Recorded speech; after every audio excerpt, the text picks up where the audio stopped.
Garry Kimovich Beinstein nació el 13 de abril de 1963 en Bakú, Azerbaiyán. De madre armenia, Clara Shagenovna Kasparian, y padre judío ruso, Kim Moseyevich Beinstein, ingeniero de profesión, era un hombre culto y versátil, amaba la música y disfrutaba tocando el violín. Es comprensible que estuviese interesado en el ajedrez, pero no deja de ser una sorpresa que también su mujer, Clara Shagenovna, lo estuviese. Originalmente, los padres del pequeño Garrick, de 6 años, Garrick siendo un diminutivo familiar de Garry, estaban interesados en enseñarle música. Sin embargo, en la misma tarde que habían tomado esa decisión, los padres de Garry colocaron en un tablero de ajedrez un problema extraído de una columna local de un periódico. En la mañana siguiente, durante el desayuno, Garry sugirió una jugada como posible solución, divirtiendo a su familia puesto que nadie le había enseñado a jugar. Trágicamente, el padre de Garry, de origen judío, murió mucho antes de cumplir los 40 años, cuando Garry tenía apenas 7 años. Desde entonces Garry vivió con su madre y con sus abuelos, de origen armenio. No era sino una secuela natural que Garry adoptase la versión rusificada del apellido de su madre Clara, cuando pudiera hacerlo legalmente, es decir, a los 12 años. Sin embargo, el eco de un adiós tras la muerte de su padre generó en Garry una profunda determinación inquebrantable.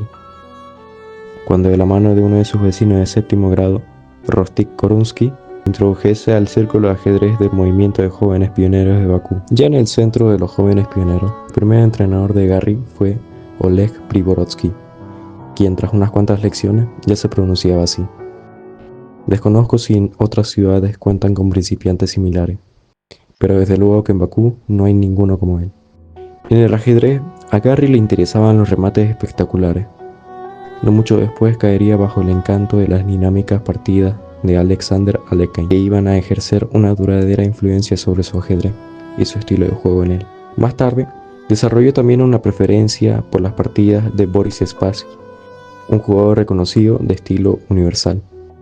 El joven Garry pronto iría quemando las etapas deportivas, por obra y gracia de sus excelentes resultados ajedrecísticos.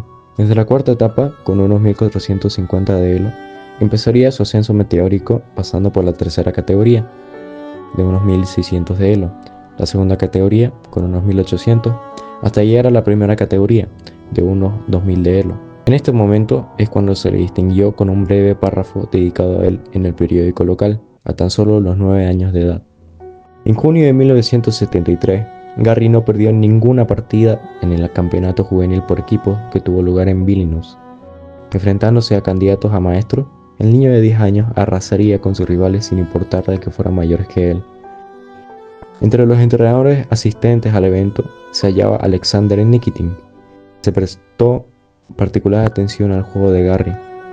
Un mes más tarde, Garry era invitado a participar en una sesión de la escuela de Botvinnik. Más tarde, en una entrevista, Kasparov diría: en 1973, cuando yo seguía siendo un niño al que le gustaba jugar al ajedrez, Mikhail Botvinnik me invitó a unirse a su escuela. Lo mucho que aprendí en esos cursos durante los 5 años siguientes no tiene precio. Asimismo, Botvinnik escribió: estaba claro desde el principio que se distingue de los demás chicos por su capacidad para calcular variantes con exactitud y muchas jugadas de antelación, pero Garry era un muchacho muy excitable. Tenía que insistirle en que debía pensar antes de realizar una jugada. Yo solía decirle: Garry, existe el peligro de que te conviertas en el próximo Larsen o en un Taimanov, porque incluso en su manera de jugar de estos respetados grandes maestros, tenían la mala costumbre de realizar primero una jugada y luego pensarla. Aunque Mikhail Botvinnik se impuso como una figura emblemática en su formación, la senda hacia la cumbre fue iluminada por el consejo y ejemplos de otros grandes maestros, el primero siendo Mikhail Tal, que mostró a Kasparov el riesgo que podría ser la puerta a la genialidad, con su estilo desprendido y vibrante.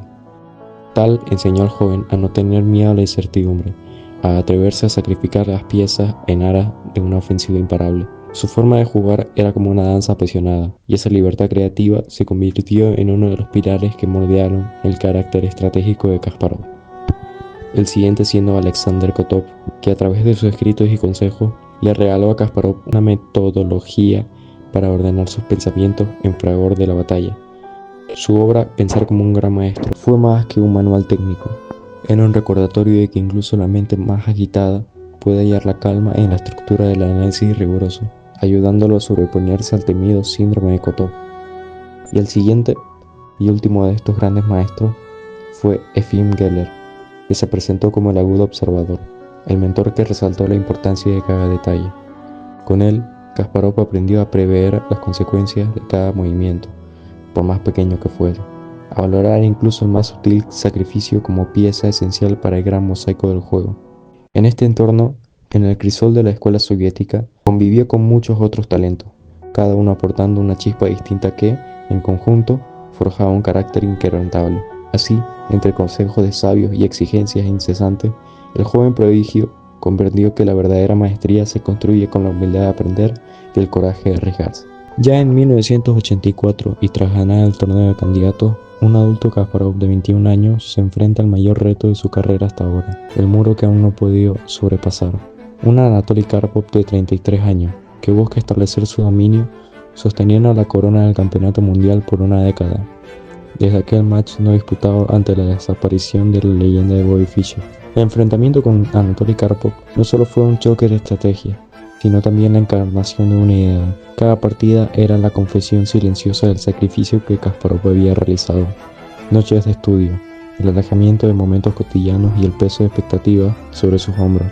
Ante cada movimiento, su mente resonaba con el eco de los consejos de su mentor. Mientras el tablero se convertía en el espejo de su alma, en esos duelos se evidenciaba el reflejo de una vida entera dedicada a un propósito superior. Al final, llegando a la partida número 50, la FIDE tuvo que pausar la disputa entre estos dos genios, puesto que ya no era una lucha por la hegemonía mundial ajedrecística, sino una encarnizada lucha de desgaste, donde Kasparov se aferraba a la victoria soportando palizas posicionales de su rival al principio del match, y donde Karpov, ya en la recta final, no lograba convertir victorias gracias a los desvíos tácticos de Kasparov, complicando posiciones y logrando sacar tablas o victorias en posiciones imposibles. Siendo 1984 el único año en la historia de la FIDE sin campeón mundial, o al menos sin un claro ganador del match por el título, ya en 1985 Kasparov volvería a medirse contra Karpov por el título, esta vez ya no como un aspirante retador, sino como un serio rival que le costaría horrores a Karpov vencer. Tras su retiro de las competiciones profesionales en 2005, la pasión de Kasparov no se apagó, se transformó. Con la misma determinación que le impulsó a dominar el ajedrez, emergió con una voz firme en el debate político y social. Así su legado se extendió más allá de los tableros y se convirtió en un símbolo de lucha, del sacrificio y la resiliencia en un mundo que, al igual que el ajedrez, es una lucha en la que cada movimiento cuenta. La vida de Garry Kasparov es la narración de un alma que supo transformar el dolor en coraje, la soledad en fuerza y el sacrificio en la llave maestra de la grandeza. En cada uno de nosotros se esconde un Kasparov, esperando demostrar que, a veces, lo que nos hace humanos es precisamente el precio a lo que estamos dispuestos a pagar por alcanzar la cima.